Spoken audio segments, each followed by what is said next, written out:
friends, welcome to iExamB. Today we will be discussing financial and economic news important for RBI Grade B and SEBI Grade A examination. Coming on to the first news item, it says that global rating agency Standard & Poor has given its sovereign rating for India at which among the following? So the answer to this particular question can be taken from this news clipping, which says that S&P retains India's rating and outlook.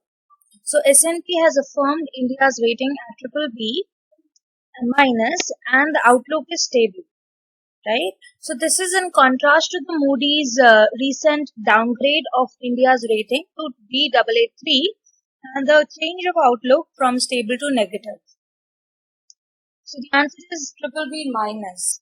Coming into the second question, it says that India will be launching its first online platform for trading of which among the following? Is it coal, lead, cardamom, zinc or natural gas?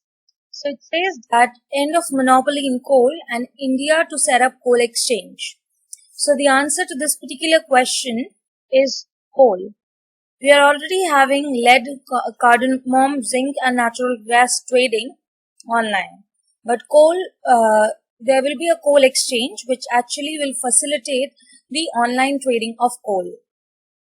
Third is, as per RBI proposal, what should be the maximum term for any promoter or major shareholder to continue as CEO? So the answer lies in this news clipping which says that a chief executive officer or full-time director of a bank could work till she or he turned 70 and any promoter or major shareholder should not continue as CEO for more than 10 years, the Reserve Bank of India retweeted on Thursday. So the answer is that since the promoter or shareholder cannot continue as a CEO for more than 10 years, the answer is maximum of 10 years, right? Next question says that what is the stake of India in the BRICS Bank? So the answer lies in this news clipping, which actually was talking about the National Highways Authority of India, which is seeking to raise debt of $1.5 billion from BRICS Bank. So this particular bank, BRICS Bank, is also known as New Development Bank, right? And is promoted by Brazil, Russia, India, China, and South Africa. If you see here, all the founding member nations have an equal 20% stake in the bank, which started with an authorized capital of $100 billion, right? Where is the headquarters of BRICS Bank? It is in Shanghai, right? And the president is Brazilian economist Macros Proggio is its current president. So these are some of the important highlighted pieces from which the questions can be asked. Coming on to the answer, it will be 20%. Right? The next question says that as per OECD, what is the percentage slump expected for the global economy? So it says global economy to slump 6% as per OECD. Right? So basically it made a grim assumption as it forecast a global slump of 6%, more than the World Bank earlier this week.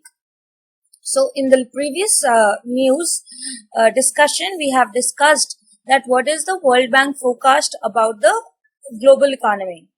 Similarly, S&P also gave an estimate of shrinkage of 5%, right? So answer lies here at 6% by OECD. Next is the safeguard duty on imported solar cells and modules from China and Malaysia ceases to exist and is to be replaced by what percentage of basic custom duty for Indian solar cells and module manufacturers based out of SEZ or special economic zones. So basically, if you see here, it says that the sale by special economic zones manufacturers in India is considered as exports, right? So since it is considered as exports, now what will happen is that they will be having 20% basic custom duties for everyone. So if they are selling in DTA or domestic tariff area zones, then the people, the buyers in DTAs will be affected because they will have to pay BCD or basic custom duty. Earlier we were not having basic custom duty Instead, we were having safeguard duty on these imported solar cells and modules from China and Malaysia, right? So the answer is 20% basic custom duty is proposed to be levied on these items. What is proposed maximum sum insured under standard individual insurance COVID-19 health insurance cover? So the answer lies in this particular news clipping, which says that IRDAI,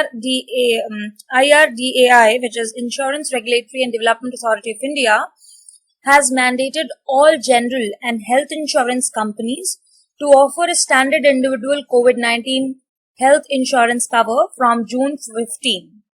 The maximum sum insured for this product would be rupees 5 lakh and the minimum would be rupees 50,000. So you must have got the answer, which is rupees 5 lakh, right? So to get these kind of updates, what you are required to do is that like and press the bell icon so that you can get the regular updates from this particular channel. Goodbye.